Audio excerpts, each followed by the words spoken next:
Monsieur Caron, pourquoi avoir fait ça? C'est c'est vraiment le minimum qu'on puisse faire pour les enfants palestiniens qui sont aujourd'hui complètement ignorés et qui vivent un calvaire depuis maintenant 1 an et demi.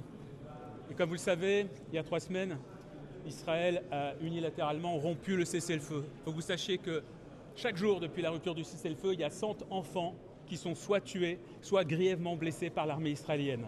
Et pourtant, quasiment plus personne n'en parle dans l'actualité, et dans la classe politique encore moins.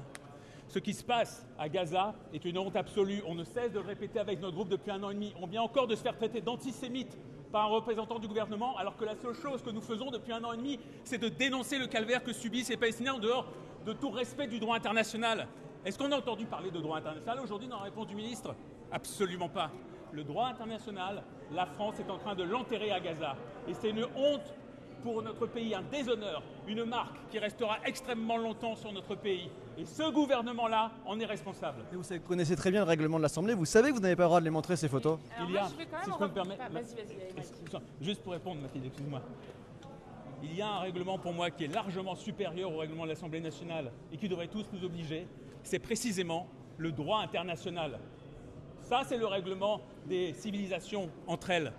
Et ici, tout le monde, pas tout le monde, pas notre groupe, mais le président de l'Assemblée nationale, en tout cas, je n'ai pas beaucoup entendu parler de respect du droit international depuis 1 an et demi. Pardon, Mathilde. Pour continuer sur ce que disait Émeric Caron à l'instant, juste pour redire en termes de démarche ce que nous avons fait depuis maintenant 18 mois qu'un génocide a lieu aux yeux de tout le monde, puisque je rappelle que nous sommes face au premier génocide filmé du XXIe siècle, de toute l'histoire même de l'humanité, et que nous avons demandé à de multiples reprises à ce qu'il y ait juste des minutes de silence dans l'Assemblée pour les victimes palestiniennes, et qu'il n'y a jamais eu dans cette Assemblée, en 18 mois de génocide, malgré le nombre de dénonciations par tous les organismes internationaux, nous n'avons jamais fait une seule minute de silence pour les victimes palestiniennes. Nous avons ensuite demandé, au moment où, légitimement, et nous l'avons soutenu, l'Assemblée nationale a été illuminée, notamment suite à la mort des enfants Bibas, qu'il y ait aussi une illumination de l'Assemblée nationale pour les 18 000, 20 000 enfants palestiniens qui ont d'ores et déjà été tués. Je rappelle que Gaza est aujourd'hui l'endroit au monde où il y a le plus d'enfants amputés par nombre d'habitants. Donc, nous avons fait plusieurs démarches. Je rappelle même que le président de la République avait, notamment lorsque je l'interpellais sur des enfants franco-palestiniens qui ont été tués, avait dit qu'il pourrait y avoir un hommage aux victimes franco-palestiniennes qui avaient été tuées et que cet hommage n'a jamais eu lieu. Donc nous avons fait toutes les démarches possibles pour que juste une fois dans cette Assemblée, de manière solennelle, de manière digne, l'Assemblée nationale dans son entièreté puisse dire le dégoût que nous inspire le génocide. Et les seules réponses qui nous ont été faites, c'est soit un silence, soit des refus. Donc, nous avons juste fait une chose simple qui a désespéré l'extrême droite. Ils ne supportent pas de voir les visages des enfants. Les visages d'enfants dont la principale caractéristique d'un génocide est justement la déshumanisation. Et je rappelle que nous avons un gouvernement israélien qui a dit à plusieurs reprises qu'ils étaient en train de combattre des animaux humains.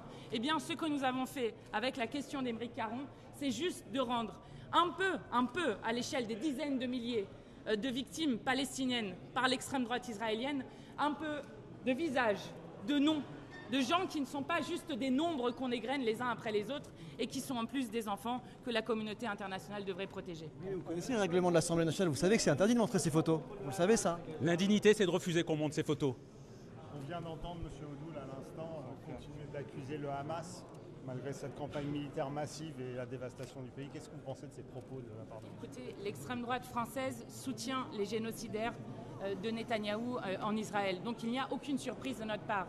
Si vous ne comprenez pas pourquoi ils sont à ce point indignés de voir juste des photos d'enfants, dont je rappelle que la moyenne d'âge des enfants qui ont été tués par l'extrême droite israélienne est de 5 ans. Qu'est-ce que des enfants ont à voir là-dedans? Expliquez-moi. Qu'est-ce que des gens ont à faire à être tués comme ils le sont maintenant par centaines, voire par milliers en Cisjordanie, lorsque l'on vire 40 000 Palestiniens de camps en Cisjordanie, là où le Hamas n'existe pas? Donc ça suffit ce qui est dit par l'extrême droite partout pour faire une seule chose, c'est-à-dire mettre au sol le droit international. Et nous sommes fiers de porter la voix de la paix et du droit international avec le groupe parlementaire depuis maintenant 18 mois, où pratiquement chaque semaine, nous avons posé une question au gouvernement pour refuser ce qui était en train de se passer. Et je crois que ceux qui s'habituent à ce qui est en train de se passer sont ceux qui sont en train de perdre leur humanité. Madame Panon, est-ce que vous soutenez les manifestations contre le Hamas à Gaza?